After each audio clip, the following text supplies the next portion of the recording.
Part 1. The Babysitter.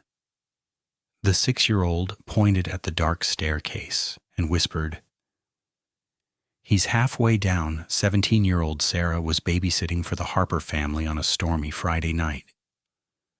The parents had left around 8 p.m., leaving her alone with 6-year-old Ethan in a large house at the edge of town.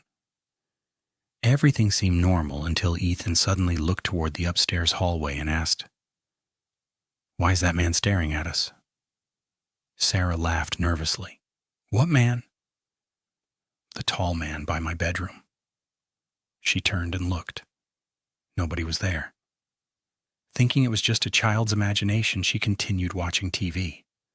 But a few minutes later, Ethan grabbed her arm. He moved. A chill ran down her spine. "Where is he now?" Ethan pointed toward the dark staircase. "Halfway down." Sarah looked. The staircase was empty. Then every light in the house flickered at the same time, and the power went out. Subscribe and follow for the next part.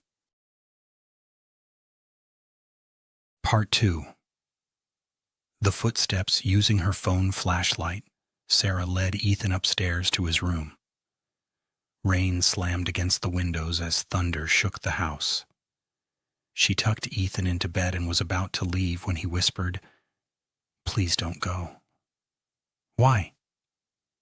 "Because when you're gone, he stands closer."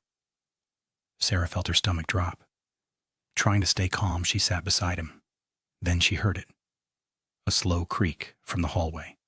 Footsteps. 1, 2, 3. Someone was walking outside the bedroom. Sarah opened the door and shined her flashlight down the hall. Nothing. But at the far end of the corridor was a family photo hanging crooked on the wall. She was certain it hadn't been like that before. As she stepped closer, her phone buzzed. A security camera notification. Motion detected in Ethan's bedroom. Sarah slowly turned around. She was standing in the hallway. So what had triggered motion inside the room? Subscribe and follow for the next part here. Part 3. The recording. Her hands shook as she opened the security camera app. The live feed showed Ethan sleeping in bed. At first, everything looked normal. Then a shadow appeared behind him. Tall, thin, almost touching the ceiling. Sarah stared at the screen in horror. The figure wasn't visible to her eyes, only on the camera. She ran back to the room. The bed was empty. Ethan was gone. The window was locked. The closet was empty. There was nowhere he could have gone. Then she heard a giggle from downstairs. A child's giggle, followed by another sound. A deep voice whispering, "Come find us."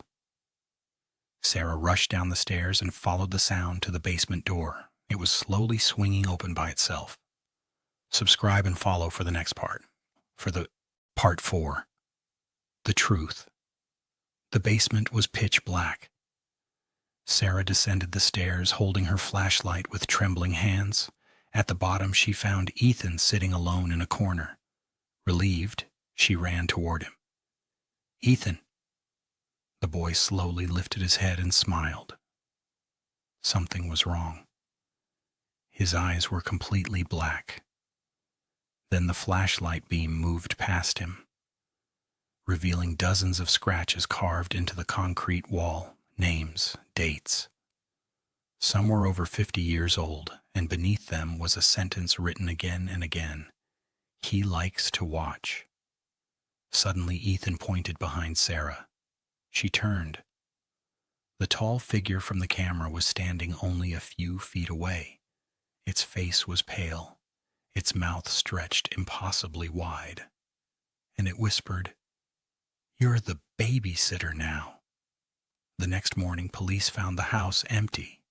No Sarah, no Ethan, no bodies, only a new scratch on the basement wall. Sarah Miller, subscribe and follow for stories like this.